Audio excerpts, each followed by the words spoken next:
Story 1. The Crescent Park Incident. I grew up in a quiet cul-de-sac where every street funneled into a crescent-shaped park nestled between an aging neighborhood and a dense copse of trees. Beyond the park lay an abandoned railway line and a tangle of untamed woods that stirred our imaginations. Every summer afternoon, my older brother Tony, my best friend Lila, and our neighbor Marcus set out to explore the natural wonders and hidden corners of our little world. We built forts from fallen branches, devised secret hideaways beneath sprawling oaks, and engineered dams along the babbling stream that wound its way through the park. On one bright and balmy day, when the air smelled of freshly cut grass and the symphony of cicadas filled our ears, we decided to construct a grander dam, one that would stand as our proud creation. We selected the smoothest rocks and the dampest clay, our small hands working together with an unspoken rhythm that only childhood could know. As we arranged the stones and mud with care, a sudden, inexplicable sensation washed over me, a prickling awareness that something was not right. It felt as though unseen eyes were tracking every movement, every whispered secret. At first, I dismissed it as a trick of the light or an overactive imagination stirred by ghost stories. But as minutes passed, the feeling only grew stronger. I slowed my work and cast a wary glance toward a dense bush a few yards away. Hidden within its tangled branches, something shifted. My heart pounded as a figure emerged, cloaked in an odd reversed pattern of red and blue that no child's costume could match. The figure's presence was surreal, almost as if it belonged in a nightmare rather than our sunlit park. The man's face was partially concealed by smeared makeup, yet his eyes seemed to pierce right through me. His grin was unnaturally wide and unsettling, sending a chill down my spine that no summer heat could dissipate. In his hand, a large knife glinted malevolently in the sunlight. The shock of it all left me paralyzed for a moment before instinct took over. I grabbed Lila's trembling hand, and without exchanging a word, we bolted, our legs carrying us through the dense undergrowth as our panicked screams tore through the still afternoon air. We raced past familiar houses and startled neighbors, each snapping twig and rustling leaf magnifying our terror. The world blurred into a frantic montage of shadows and sharp breaths. Behind us, Tony and Marcus struggled to catch up.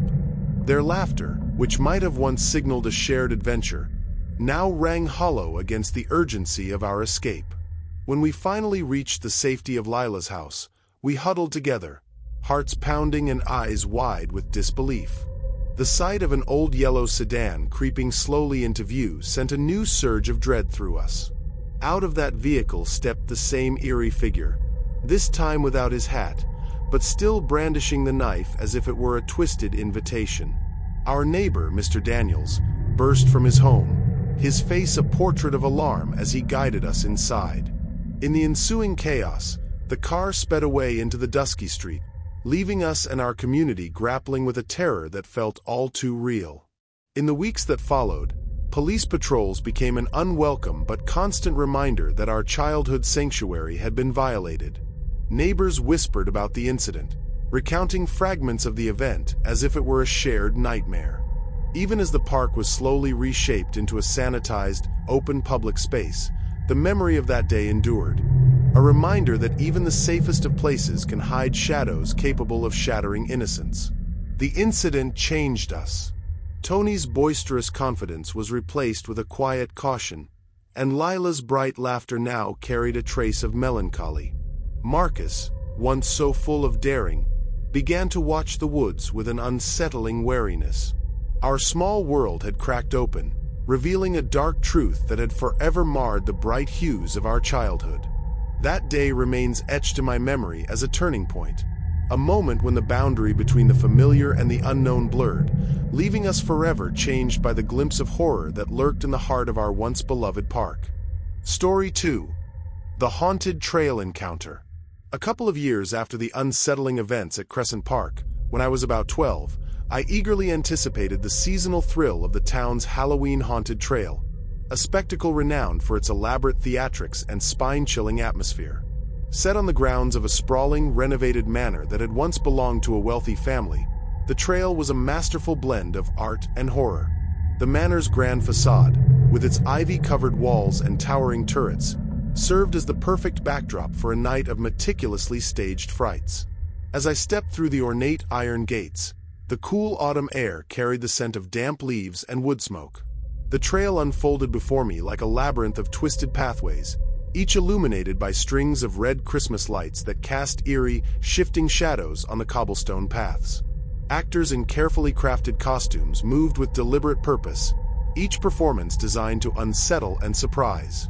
One section of the trail was entirely devoted to clowns, a nod to the age-old tradition of transforming jovial figures into harbingers of dread. The clown zone was a bizarre carnival of contradictions. Vibrant, vintage-inspired costumes clashed with the unsettling application of makeup that rendered each painted smile more menacing than cheerful. The air was thick with anticipation as I moved from one bizarre vignette to another, feeling both excitement and a mounting sense of unease. But it was the area beyond the main clown zone where the real terror awaited me.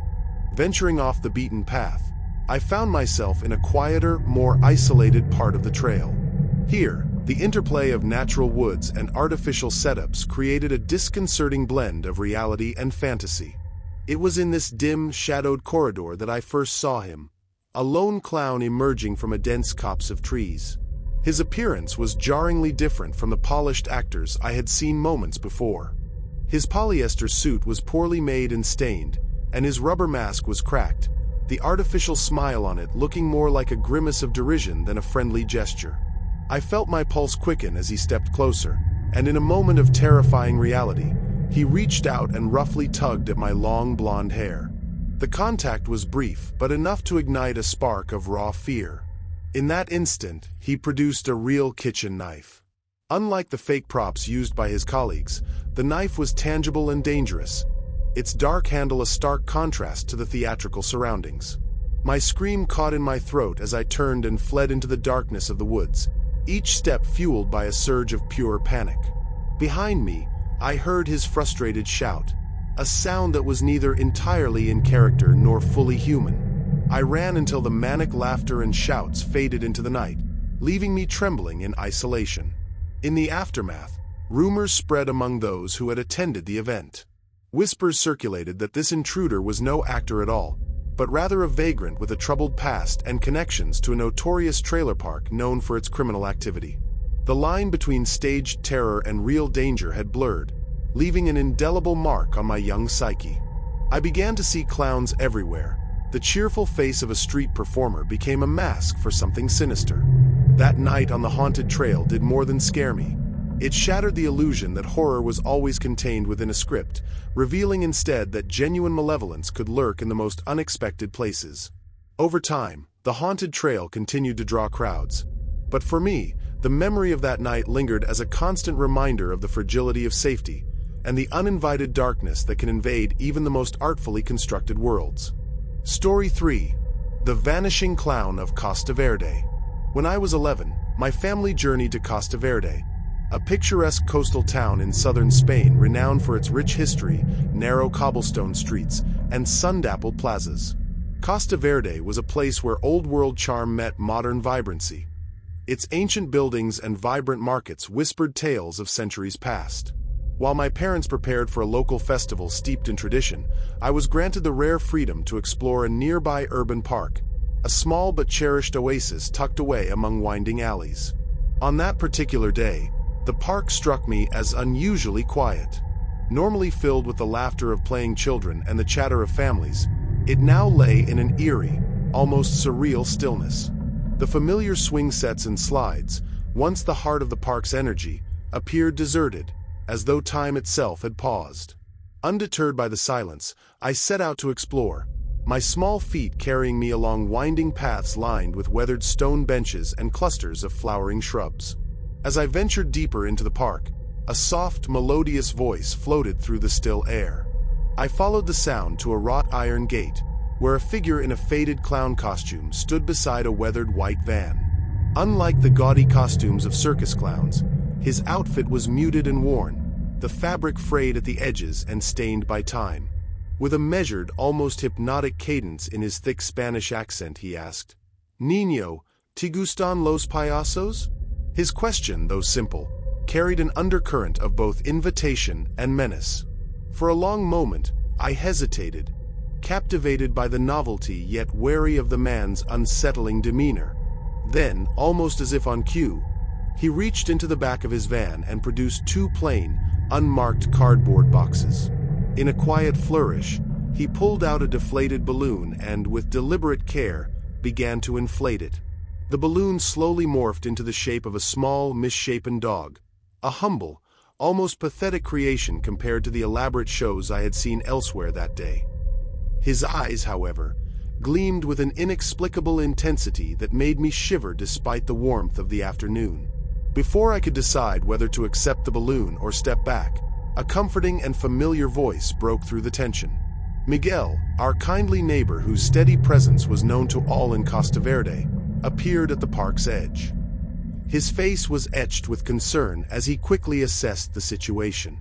With gentle urgency, he scooped me up, murmuring reassurances and admonishing me for lingering in a place that now felt dangerous. As we hurried away, Miguel explained in hushed tones that the man in the clown costume had a notorious reputation in town. Whispers of child abductions and unexplained disappearances had long haunted local lore. He recounted stories of other children who had encountered similar figures, each tale more chilling than the last. Miguel's voice, though soft, carried a grave warning. Appearances could be deceiving, and even those who seemed to offer simple pleasures might hide dark intentions.